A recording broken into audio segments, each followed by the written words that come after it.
श्रद्धा हत्याकांड का शोर गुजरात के चुनावी रण में भी सुनाई दे रहा है। बीजेपी श्रद्धा हत्याकांड को लव जिहाद से जोड़ रही है तो विपक्ष बीजेपी पर राजनीति करने का आरोप मढ़ रहा है। ये रिपोर्ट देखिए।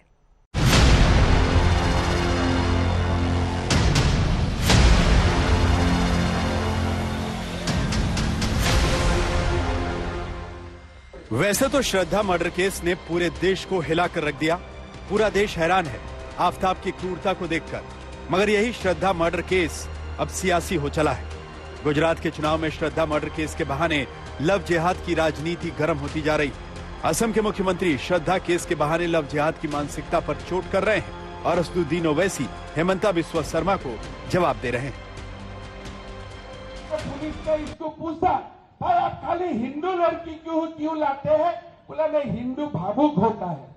हिंदू का साथ बातचीत करके हिंदू लड़की का साथ बातचीत करने में भावुक हो जाता है, दे आर इमोशनल।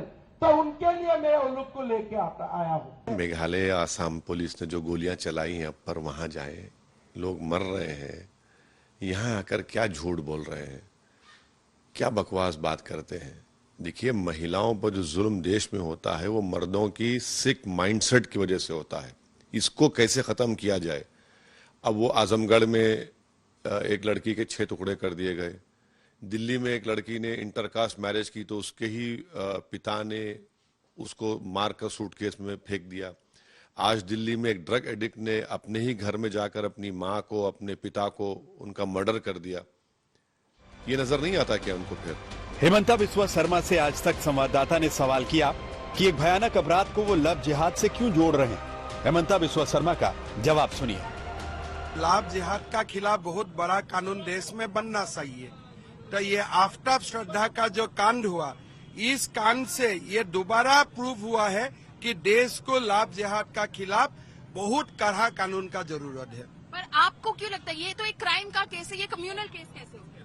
आपका दृष्टि में क्राइम है, मेरा दृष्टि में लव जिहाद है। आपका और मेरा बीच में नजरिया का डिफरेंस है। चुनाव में लव जिहाद का मुद्दा भारतीय राजनीति के क्षत्रपों को बहुत भाता है। ये ऐसा मुद्दा है जो हर चुनाव में छा जाता है। लिहाजा हिमंता बिस्वा शर्मा ने जो शुरुआत की थी उसे आगे ले जाने का जिम्मा बाकी नेताओं ने उठा लिया। लव जिहाद के मुद्दे से गुजरात चुनाव का माहौल गरमाया तो अपने बयानों से विवादों में रहने वाली साध्वी प्रज्ञा ने भी तापमान बढ़ा दिया। साध्वी प्रज्ञा ने कहा कि लव जिहाद के चक्कर में पड़कर लड़कियां शादी करती, उन पर अत्याचार होते हैं और वो अपने 35 टुकड़े करवा लेती।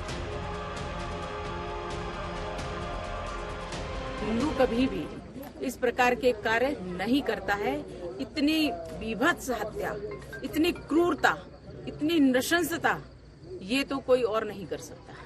ये तो सिर्फ लव जिहाद के जो अनुगामी हैं वही कर सकते हैं। इसलिए इनसे जागरूक करना, इस चीज से दूर हटाने के लिए हमें महिलाओं के, लड़कियों के अंदर में ये चीज जगाना पड़ेगी कि वास्तव में आप हिंदू हैं, हिंदुओं में विवाह करिए। ये लव अब कुछ नहीं होता है, लव तो अब जिहाद हो गया है। आप जुल्म हुआ है उस महिला पर, बराबर सब साथ हैं उसके, मगर इसको अगर आप मजहब का रंग देंगे, कलर देंगे तो फिर ये तो आपके दिमाग की बीमारी है। दोषियों से सजा भी होनी चाहिए। बिल्कुल, कौन नहीं कह रहा है, बिल्कुल होनी चाहिए। असम के मुख्यमंत्री हिमंता बिस्वा शर्मा जहां भी जा रहे हैं लव जिहाद और यूनिफॉर्म सिविल कोड का मुद्दा जोर शोर से उठा रहे हैं। जहां तक गुजरात की बात है तो गुजरात में 2003 से ही इस सिलसिले में कानून है। समझिए इसे, 2003 में जबरन धर्मांतरण को रोकने के मकसद से गुजरात में कानून बना। अप्रैल 2021 में इस कानून में संशोधन किए गए। इसे Gujarat freedom of religion act 2021 नाम दिया गया। इसके तहत धोखा या लालच देकर शादी करने के बाद धर्म परिवर्तन करवाने पर 5 साल की कैद और 2 लाख रुपए तक की सजा का प्रावधान है। अगर लड़की नाबालिग है तो 7 साल की कैद और 3 लाख रुपए जुर्माने का प्रावधान है।